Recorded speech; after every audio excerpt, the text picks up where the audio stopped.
Hey TikTok, I'm going to show you how I do my quick enchiladas. I already did the chicken, it's what's in the back boiling in its juices.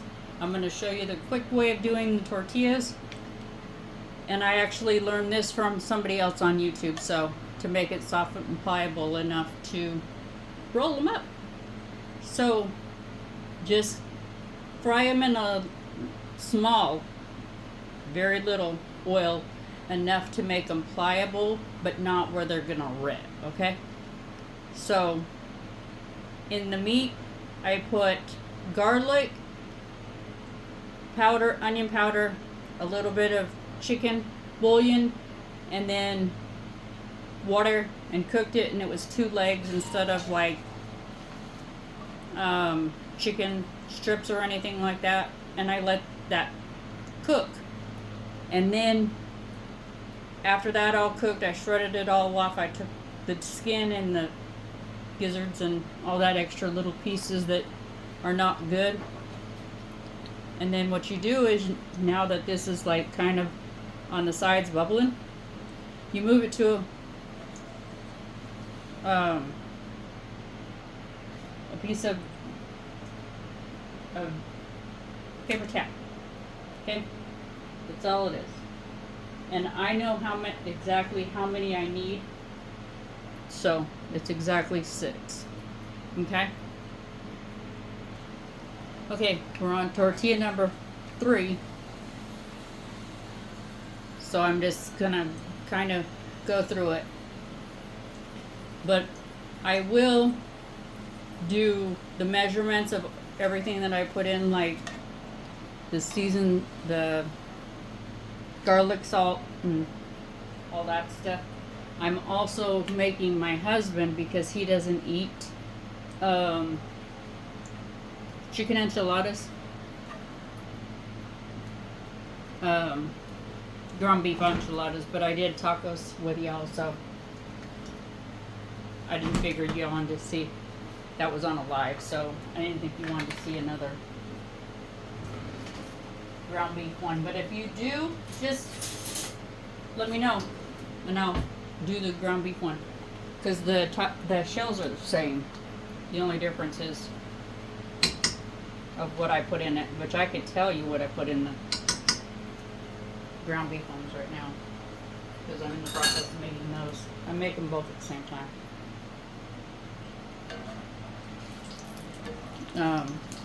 I have ground beef in there, fresh garlic, a quarter of an onion, and some cayenne so far. And then I'll just start her up with the fire. Okay, so that's on tortilla 4, and because I've been making these for a while this way, because I really enjoy these, and I enjoy chicken tacos too. But I also enjoy potato tacos, which he doesn't care for either, but to each his own.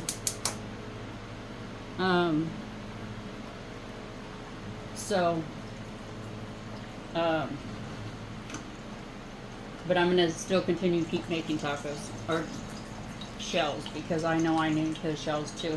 And it's not gonna hurt them to be sitting on these paper towels / napkins, whatever you wanna call them. I use napkins. I don't use paper towels. It's just a personal preference. Because when I think of paper towels, I think cleaning, not wiping your face. It's just me.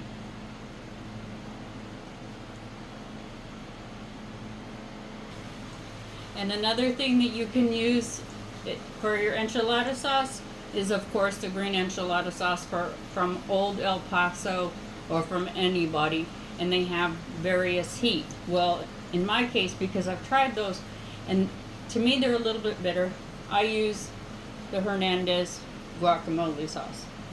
For some reason, I find that it's a lot more appealing to have, so I put about 1/4 of a cup in there, and this one is medium. Anything hotter than that, and I know they do have hot out there, but I don't need that.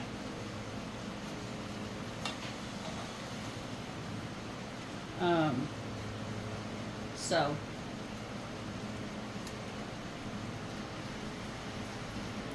okay, now what we do is we spray down the pan, because like I said, I know exactly how many go in this pan, with a little bit of oil, which I'm using olive oil.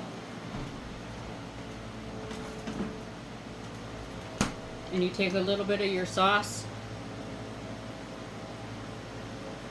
and put it on the very bottom. I would say maybe less than 1/4 of a cup on the bottom. Use your spoon, because this is what your meat's going to look like when it gets up all soaked up. All the meat soaks up all the sauce. Okay. And to bind it all together, what you're going to do at this point now, and I'll show you a few of them. Okay. So just stick with me. And I don't use nearly as much.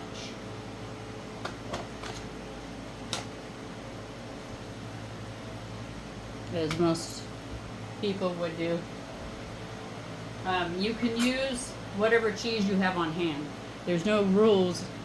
A lot of people like Monterey Jack cheese. I'm using medium cheddar only because that's what I have on hand. I try to make it work with what I got. Okay. Okay, then that is that. Okay. There's that. And then I just take just a pinch of cheese.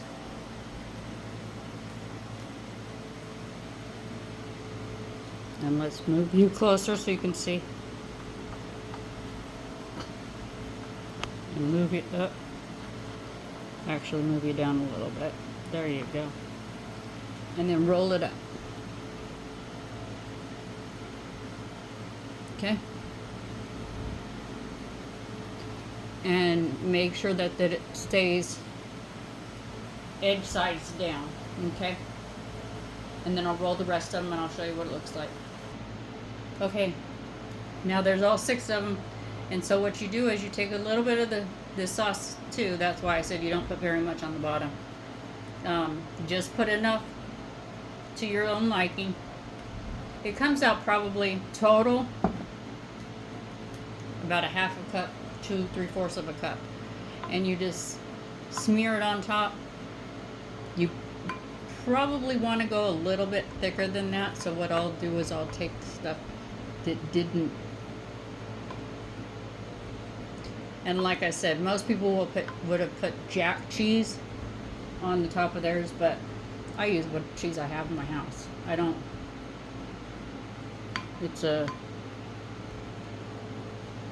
It could be considered like a 30-minute meal, but it's not, because the tortillas take the longest. Then put your cheese on it, and I don't like mine heavily doused with cheese. My husband's in the background and he's talking about his beef ones that I'm making. But if you'd like me to show you the beef ones, I can do that too, because I'm going to get ready to roll those next. But those go in the oven on 350 degrees for 20 to 25 minutes. So I'm going to set a timer on that one, and then when it comes out, we'll take a bite of that one. Okay, I'm going to go ahead and make a video on my beef enchiladas too, because my husband is having beef enchiladas. I was having chicken. I already did the chicken one. There's the beef. I had to drain it off because I don't like greasy beef. Nobody does, I don't think. And I took a 1/2 can of the old El Paso, and I get the hot one for my husband. This one.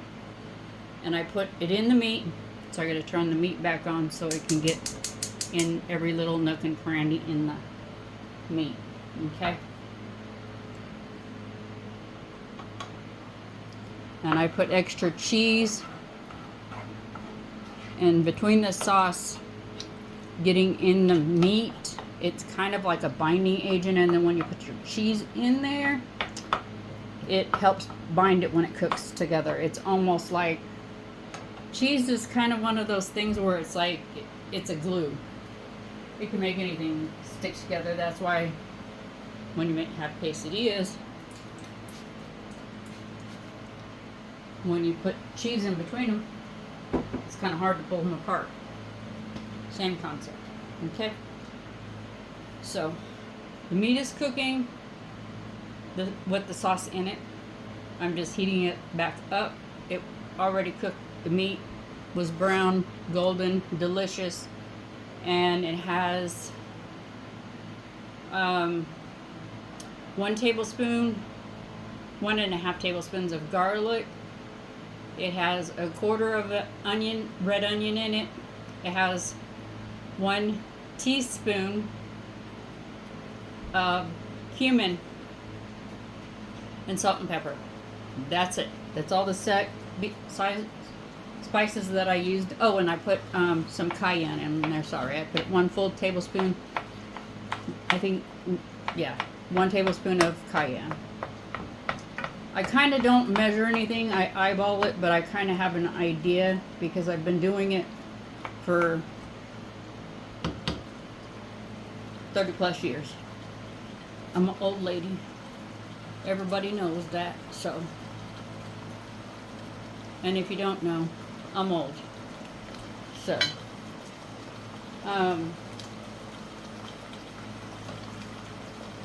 the other half of that can that I showed you, I put it at the bottom of the pan so that it helps me able to move the tortillas around. I make sure that it is extremely saucy. Not extremely saucy, but saucy, okay? If you hear it, it's bubbling up a little bit. That's what you want it to do. That's just like if you were to add a taco seasoning pack. Like some people can't even handle this kind of heat. But there's multiple different varieties of enchilada sauce and different variations of the temperature. And some people do like red enchiladas and some people like green. It just is a personal preference. He loves these red ones.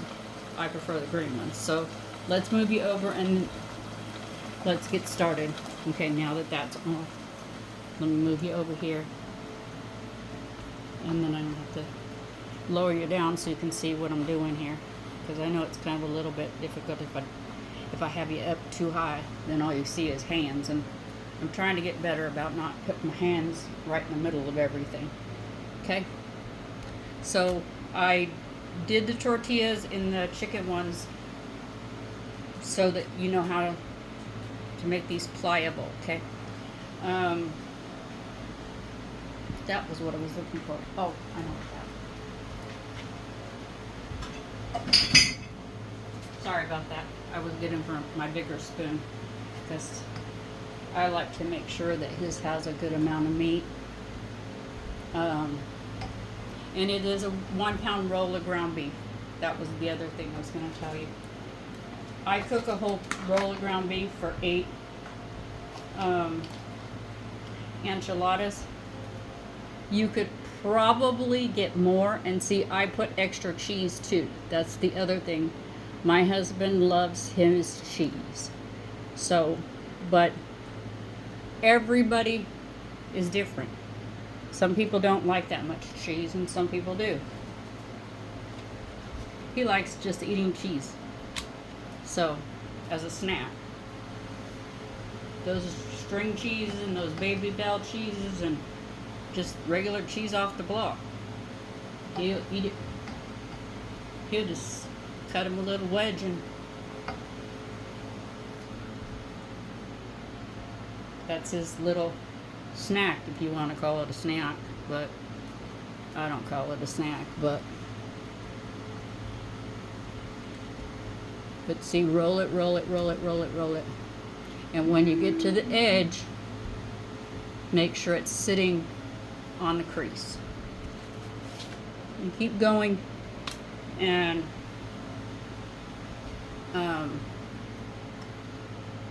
I'll be right back with you when I get to the 8th one. Okay, there's the 8th one, and I have just a wee bit of meat left, and what I do is I just dance it over the top, like almost sprinkle it over the top, whatever you want to call it. I don't want to make one more because the only person that's going to eat the red ones is my husband. Okay, and what I do at this point is I stir up the other can of enchilada sauce because I always buy 2 cans, okay? And I just barely pour a wee bit, like wee bit, because he likes his a little bit toasted on the sides.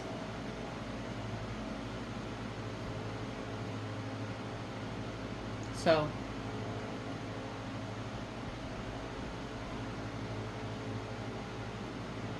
he doesn't like them feeling all like, okay, all mushy. He got the word out before I could get it out. And he loves olives, another thing, on top. So now that that part is done, now I just douse it. Whatever cheese is left, automatically just, it's like a cheese shower, which she loves. And I used a whole pound of medium cheddar cheese inside and out of both.